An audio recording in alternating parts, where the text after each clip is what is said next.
सीधा मुद्दे पर आते हैं। हम फिल्मों में जो स्ट्रीट फाइट्स देखते हैं ना, वो असल जिंदगी की सच्चाई से कोसों दूर हैं। आज के इस विश्लेषण में हम समझेंगे कि सड़क पर होने वाली लड़ाइयों का ये फिल्मी भ्रम कैसे टूटता है। असली सेल्फ डिफेंस किसी मैजिक या हीरोपंती से नहीं, बल्कि साइकोलॉजी, सर्वाइवल और सबसे बढ़कर अनुशासन से काम करता है। अब इसे ध्यान से समझिएगा। वन बैड हिट यानी एक बुरा वार, ये सिर्फ कोई कहावत नहीं है। सड़क की लड़ाई में कोई रेफरी नहीं होता जो बीच बचाव कर दे। अहंकार की एक छोटी सी तकरार पलक झपकते ही एक ऐसी भयानक त्रासदी बन सकती है जो सीधे अस्पताल या जेल में जाके खत्म होती है। फिल्मों के वो शानदार एक्शन सीन्स और सड़क की क्रूर हकीकत में जमीन आसमान का फर्क होता है। सोचिए, जब कोई लड़ते हुए सीधे कंक्रीट के फर्श पर गिरता है तो पीछे कोई बैकग्राउंड म्यूजिक नहीं बजता। वहां होता है सिर्फ एक खौफनाक सन्नाटा और दर्द। ये वो जमीनी हकीकत है जो किसी की भी पूरी जिंदगी को हमेशा के लिए पलट कर रख सकती है। अगर हम स्टूडेंट्स या युवाओं की मानसिकता को गहराई से देखें तो पता चलता है कि असली डर चोट लगने का होता ही नहीं है। डर होता है बेइज्जती का, दूसरों के सामने कमजोर दिखने का, या उस भारी दबाव में एकदम सुन्न पड़ जाने का। ये मनोवैज्ञानिक प्रेशर इतना भारी होता है कि ये दिमाग पर हमेशा के लिए गहरी छाप छोड़ देता है। जरा तुलना करके देखते हैं। सिनेमा में फाइट्स को बहुत स्टाइलिश और उसूलों वाला दिखाया जाता है, लेकिन असली लड़ाइयां बेहद बदसूरत, अव्यवस्थित और अनप्रेडिक्टेबल होती हैं। लोग फिसलते हैं, पैनिक करते हैं, कपड़े फट जाते हैं और कुछ ही सेकंड में सब खत्म हो जाता है। वहां कोई न्याय या फेयर प्ले नहीं चलता। The 5 pillars of survival. चलिए उन बुनियादी मार्शल आर्ट स्किल्स को डिकोड करते हैं जो असल में काम आती हैं, जहां मकसद खुद को दबंग साबित करना नहीं, बल्कि सुरक्षित बचने करना है। किसी भी हमले से बचने की सबसे पहली सीढ़ी है एक सही फाइटर स्टैंस या पोजीशन। एक पैर थोड़ा पीछे, हाथ चेहरे के पास और ठुड्डी एकदम नीचे। ये स्टैंस सिर्फ शरीर का संतुलन ही नहीं बनाता, बल्कि ये बॉडी लैंग्वेज ही अक्सर सामने वाले आक्रामक इंसान को साइकोलॉजिकली पीछे हटने पर मजबूर कर देती है। दूसरी सबसे अहम चीज है डिस्टेंस कंट्रोल। खुद के और हमलावर के बीच की शारीरिक दूरी को मैनेज करना। अगर कोई बहुत करीब है तो पकड़े जाने का खतरा है। एक परफेक्ट दूरी बनाए रखने से हमें रिएक्ट करने का वो कीमती समय मिल जाता है जो किसी भी हमले से बचने के लिए सबसे जरूरी है। एक बहुत ही दिलचस्प और काम की बात बताता हूं। जब माहौल एकदम तनावपूर्ण हो तो विरोधी की आंखों में मत देखिए, उसके कंधों पर नजर रखिए। क्यों? क्योंकि कोई भी मुक्का हवा में जादू से नहीं आता। उसकी शुरुआत हमेशा कंधे की मूवमेंट से ही होती है। ये छोटी सी डिटेल किसी को भी एक कदम आगे रख सकती है। अब जरा वाइल्ड स्विंगिंग और स्ट्रेट पंचेस का फर्क समझिए। गुस्से में बड़े बड़े बेतरतीब मुक्के घुमाना सिर्फ और सिर्फ एनर्जी की बर्बादी है। सामने वाला इसे आसानी से भांप सकता है। इसके उलट सीधे मुक्के यानी स्ट्रेट पंचेस बेहद तेज और सटीक होते हैं, और इनका मकसद हीरो बनना नहीं होता, बल्कि सुरक्षित बाहर निकलने के लिए जगह बनाना होता है।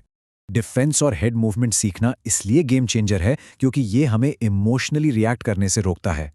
एमेच्योर लोग अक्सर डर के मारे आंखें बंद कर लेते हैं और हवा में हाथ पैर मारते हैं, लेकिन सही डिफेंस की ट्रेनिंग धैर्य सिखाती है और उस पैनिक को जड़ से खत्म कर देती है। 30 सेकंड, ये एक बहुत ही खौफनाक सच है कि बिना ट्रेनिंग वाले ज्यादातर लोग 30 सेकंड के अंदर पूरी तरह से हांफने लगते हैं। ऐसा इसलिए होता है क्योंकि शरीर में एड्रेनलिन का एक जबरदस्त स्पाइक आता है जो इंसान के स्टैमिना को पूरी तरह से सोख लेता है। असली लड़ाइयों में कॉलर पकड़ना या गुत्थम गुत्था होना तो आम बात है, इसलिए बेसिक ग्रैपलिंग की समझ होना और उससे भी ज्यादा जरूरी तनाव के बीच शांत रहकर सांस लेना आना चाहिए। जब सांसें कंट्रोल में होती हैं तो इस बाहरी स्ट्रेस में भी दिमाग काम करना बंद नहीं करता। चलिए अब इस विश्लेषण के साइकोलॉजिकल हिस्से की तरफ मुड़ते हैं, द सर्च फॉर रिस्पेक्ट। आखिर क्यों इतने सारे टीनेजर्स अंदर ही अंदर लड़ाई झगड़े की लालसा रखते हैं? सच तो ये है कि आक्रामक दिखने की ये चाहत हिंसा के बारे में होती ही नहीं है। ये दरअसल सम्मान पाने की, रिस्पेक्ट हासिल करने की एक हताश कोशिश है। ये खुद को अदृश्य महसूस करने से रोकने का एक तरीका है, खासकर आज के दौर में जहां सोशल मीडिया पर वैलिडेशन पाने का भारी प्रेशर हर किसी पर हावी है। और यहीं पर यह विचार पूरी मानसिकता को पलट कर रख देता है, क्योंकि कमरे में मौजूद सबसे मजबूत इंसान अक्सर सबसे शांत होता है। आपा खोना और चिल्लाना तो कोई भी कर सकता है, लेकिन जो सच में खतरनाक और सम्मानित होते हैं वो शांत रहते हैं, क्योंकि उन्हें अपने एक्शंस के परिणामों की गहरी समझ होती है। अब बात करते हैं ट्रेनिंग द फाइटर माइंडसेट की। सिर्फ मोटिवेशनल क्लिप्स देखने से ये लचीली मानसिकता नहीं आती। इसके लिए असल जिंदगी का एक कंसिस्टेंट अनुशासन चाहिए होता है। एक सही ट्रेनिंग सिस्टम पूरे दिन को आकार देता है। सुबह की कड़ी फिजिकल ट्रेनिंग, दोपहर में पढ़ाई या काम पर पूरा फोकस, शाम को मार्शल आर्ट्स का अभ्यास और देर रात सोशल मीडिया स्क्रॉल करने के बजाय एक अच्छी नींद को प्राथमिकता देना। यही वो सिस्टम है जो इंसान को बदलता है। तो सवाल ये है कि इससे असली कॉन्फिडेंस कैसे आता है? आज के समय में जब युवा मेंटली बर्नआउट का शिकार हैं, ये रूटीन उस थकान और दूसरों से तुलना करने की आदत को खत्म करके एक स्ट्रक्चर देता है। ये तनाव को बाहर निकालता है और एक ऐसा मेंटल टफनेस बनाता है जो जिंदगी के हर मोड़ पर काम आता है।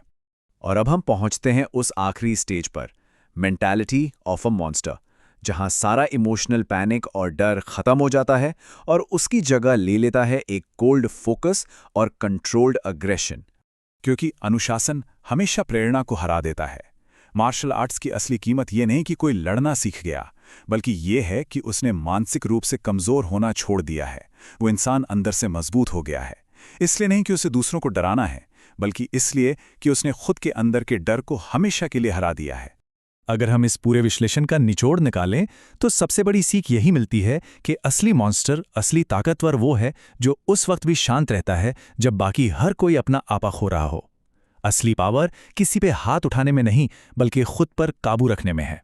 क्योंकि आखिर में सब कुछ एक ही चीज पर आके टिकता है, कंट्रोल, यानी नियंत्रण। नियंत्रित ताकत ही दुनिया की सबसे खतरनाक और टिकाऊ ताकत है। तो अब सवाल यह है कि क्या ऐसे पलों में भावनाओं का गुलाम बनना सही है, या उस कंट्रोल को चुनना जो भीड़ में भी अजय बनाता है? अगर इस चर्चा ने आपके नज़रिए को बदला है तो इस विचार को आगे बढ़ाएं, चैनल को सब्सक्राइब करें और नीचे कमेंट्स में लिखें कंट्रोल।